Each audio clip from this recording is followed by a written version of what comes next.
اسی ڈرون حملے کی طرح، ڈرون حملوں کے خلاف دھرنے کی طرح فیل ہوگا.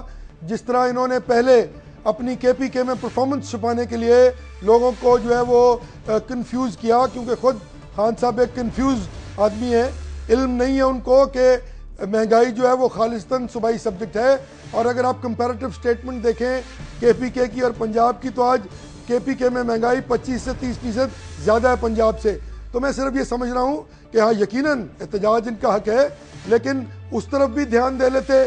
اور اگر اس کی سبکی کو مٹانے کے لیے انہوں نے مال روڈ کو چوک کرنے کا پروگرام بنایا ہے اور 12 سے 13 ارب روپے کا نقصان صرف لاہور کی تاجر برادری کا کرنے کا پروگرام بنایا ہے، تو یقیناً یہ وہی میسج کنوے ہوگا کہ آج ڈرون اٹیکس کے خلاف شاید دھرنا ہو یا مہنگائی کے خلاف دھرنا ہو، اس ملک میں اس اکنامک ایکٹیویٹی کو جس کو ہم نے سٹریم لائن کر کے آج پہلی کوارٹر میں جو جی ڈی پی ہے وہ 3 سے 5% تک لے گئے ہیں، ڈالر واپس اپنی مدار میں آ رہا ہے، انفراسٹرکچر ڈیولپ ہو رہا ہے، فارن انویسٹر کو اٹریکٹ کیا جا رہا ہے کہ وہ آئے اور یہاں آ کے انرجی سمیت دیگر منصوبوں میں اپنا کردار ادا کرے.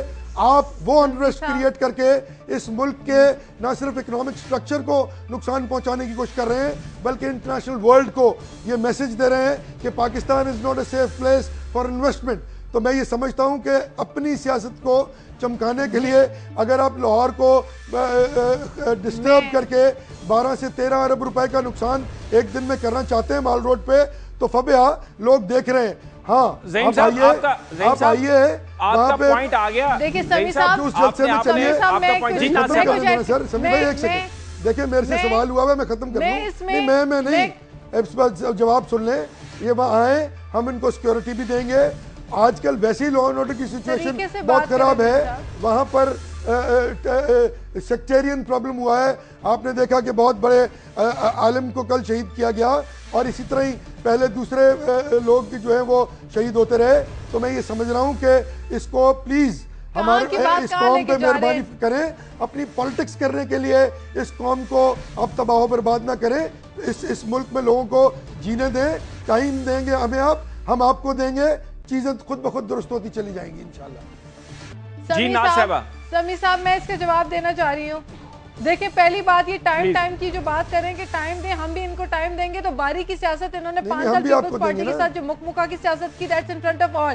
آپ نے مکمل کرنے دیں پلیز. ایک سیکنڈ آپ نے بات کر لی. اچھا جی دوسری بات یہ کہ کتنی خوبصورتی سے ذہین صاحب کہہ دیتے ہیں کہ جناب مہنگائی جو ہے یہ صوبائی سبجیکٹ ہے. آپ مجھے بتائیے آپ سیلز ٹیکس غریب کے اوپر لگاتے ہیں، یہ صوبائی سبجیکٹ ہے؟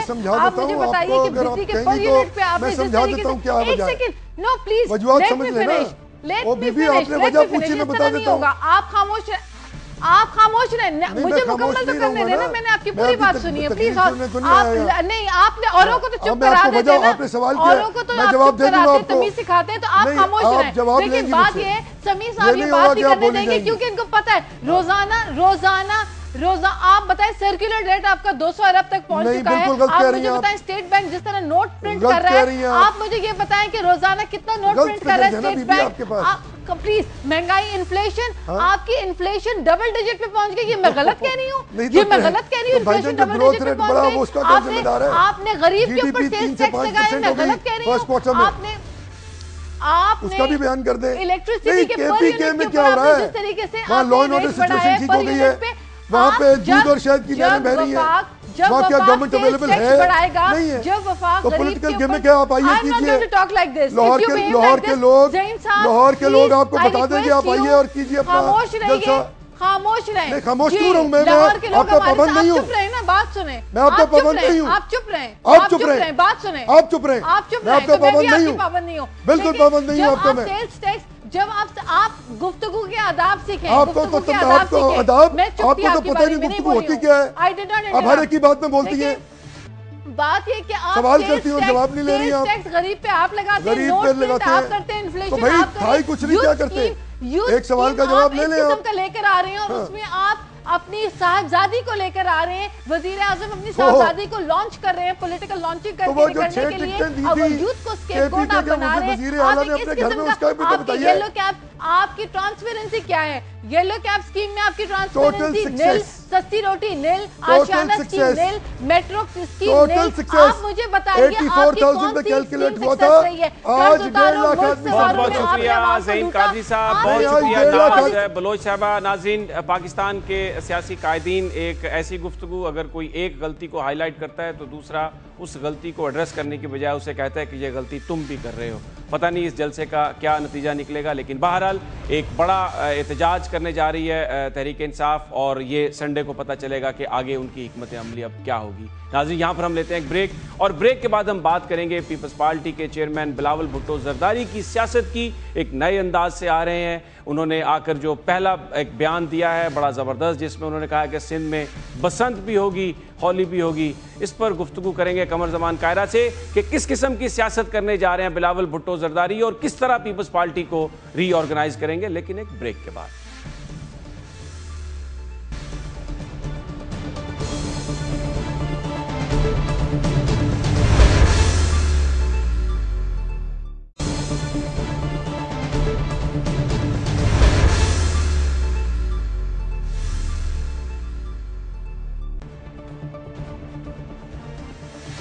گیارہ مئی کو ہونے والے عام انتخابات میں پیپلز پارٹی کی کارکردگی بہتر نہیں تھی. سندھ میں تو الیکشن جیتا لیکن پنجاب میں برے طریقے سے ہار گئے. دوسرے صوبوں سے بھی ایسے ہی نتائج آئے. بہت سارے سیاسی مبصرین کا کہنا تھا کہ اس شکست کی دو وجوہات تھیں. ایک تو پیپلز پارٹی کی اپنی بری پرفارمنس، لیکن دوسرا جو ایک بڑا اہم نقطہ وہ یہ تھا کہ پہلا موقع تھا بھٹو خاندان کا کوئی فرد پیپلز پارٹی کے کارکنوں کو ایکٹیویٹ کرنے کے لیے کیمپین کی قیادت نہیں کر رہا تھا. ایک پارٹی ایسی تھی جس کے پاس لیڈر نہیں تھا. بلاول کیونکہ چھوٹے تھے اور آصف زرداری صدارت کے منصب پر فائز تھے، اس لیے الیکشن کیمپین نہیں چل سکی. اب بلاول 25 سال کے ہو چکے، اس کے بعد سیاست میں انہوں نے ایکٹیولی حصہ لیا ہے اور گزشتہ چند ہفتوں سے وہ بالخصوص طور پر سیاسی معاملات پر بیان دیتے ہوئے نظر آتے ہیں. ایک سندھ فیسٹیول کا افتتاح کرتے ہوئے انہوں نے کہا کہ فروری میں ایک بڑا ہم کلچرل ایونٹ کریں گے جس میں وزیر اعظم کو بھی بلائیں گے اور جو 5000 سال پرانی سندھ کی اس خطے کی تاریخ ہے اس کو پریزرو کریں گے. انہوں نے کہا بسنت بھی منائیں گے، ہولی بھی منائیں گے. ان کا یہ کہنا تھا کہ طالبانائزیشن کا مقابلہ کریں گے. پاکستان میں بہت سارے لبرل حلقے جب سیاست پر نظر ڈالتے ہیں تو یہ سوچ رہے تھے، سمجھ رہے تھے کہ شاید اب ایک لبرل پارٹی پاکستان میں نہیں ہے. لیکن بلاول بھٹو کے اس بیان نے ان حلقوں میں ایک نئی تحریک پیدا کی، اور اس کے ساتھ ایک اور بڑا سگنیفیکنٹ بیان دیا اپنے ٹویٹر پہ بلاول بھٹو نے، کہ انہوں نے کہا کہ جو تحریک انصاف کا دھرنا ہے مہنگائی کے خلاف، پیپلز پارٹی اس کی مدد کر سکتی ہے. اب اگر سیاسی منظرنامے پر نظر ڈالیں تو مسلم لیگ نون تنہا ہے اور دوسری طرف ساری جماعتیں اکٹھی ہوتی ہوئی نظر آ رہی ہیں. یہ کیا فنامنا ہے؟ مستقبل میں پیپلز پارٹی کس سیاست کی جانب بڑھے گی؟ بلاول بھٹو زرداری کس طرح پارٹی کو ری آرگنائز کریں گے؟ قمر زمان قاہرہ پیپلز پارٹی کے رہنما ہمارے ساتھ ہیں. السلام علیکم جناب قاہرہ صاحب. جی وعلیکم السلام سمی صاحب. قاہرہ صاحب یہ بیان کیجئے گا کہ آصف علی زرداری صاحب نے تو یہ کہا تھا کہ نواز شریف صاحب 5 سال کے بعد جب الیکشن کا اعلان ہوگا تو پھر ہماری سیاست شروع ہوگی. اب یہ ٹویٹ کیا ہے بلاول بھٹو نے کہ جو دھرنا ہے، جو مہنگائی کے خلاف عمران خان کا احتجاج ہے، پیپلز پارٹی اس میں شامل ہوگی. تو کیا کوئی گرینڈ متحدہ اپوزیشن کی جانب بڑھ رہے ہیں؟ سمی صاحب بہت شکریہ. آپ نے اپنے انٹرو میں چیئرمین صاحب کے لیے، میری جماعت کے قیادت کے لیے جو باتیں کہی ہیں، بلا شبہ ذوالفقار علی بھٹو شہید سے لے کے آج تک پاکستان پیپلز پارٹی اس ملک کے اندر روشن خیال اور ترقی پسند طبقات کی نمائندہ جماعت ہے. اتار چڑھاؤ جماعتوں میں آتے رہتے ہیں، حالات کے مطابق تنگیاں ترشیاں آتی رہتی ہیں. دہشت گردی کے خلاف ڈے 1 سے ہمارا جتنا واضح موقف تھا اور ہے، کسی اور جماعت کا ایسا موقف نہیں ہے. اور اس جنگ میں ہم نے تو اپنی قائد کی شہادت پائی ہے، ہم نے اپنے بھائیوں اور دوستوں کی شہادتیں پائی ہیں. آج بھی ہمارا موقف بڑا واضح ہے. اور پچھلے انتخابات میں ہمیں اے این پی اور ایم کیو ایم کو جو روک دیا گیا، الیکشن کمپین نہیں کرنے دی گئی، اس وقت کی گورنمنٹیں بھی ہمیں سپورٹ نہیں کر رہی تھی. آج ہم پھر، ہمارا قائد 25 سال کا ہو گیا. اور یاد کیجئے بی بی شہید بڑے مشکل حالات میں جب 25 سال کی ہوئی تھی تو وہ بھی ایک سٹرگل کے دن تھے. شہید بھٹو جیل میں تھے اور بی بی شہید نے اس وقت مشکل حالات میں پارٹی کو سنبھالا تھا. آج پھر ایک 25 سالہ قائد پیپلز پارٹی کو سنبھالنے آیا ہے اور بھٹو شہید کے اور اپنی والدہ کے فلسفے پہ، انہی کے فٹ سٹیپس پہ کھڑا ہے. حالات کے ساتھ کمپرومائز نہیں کرتا بلکہ جرت کے ساتھ اس کا مقابلہ کرنے اور قوم کو یونائٹ کرنے کی بات کرتا ہے.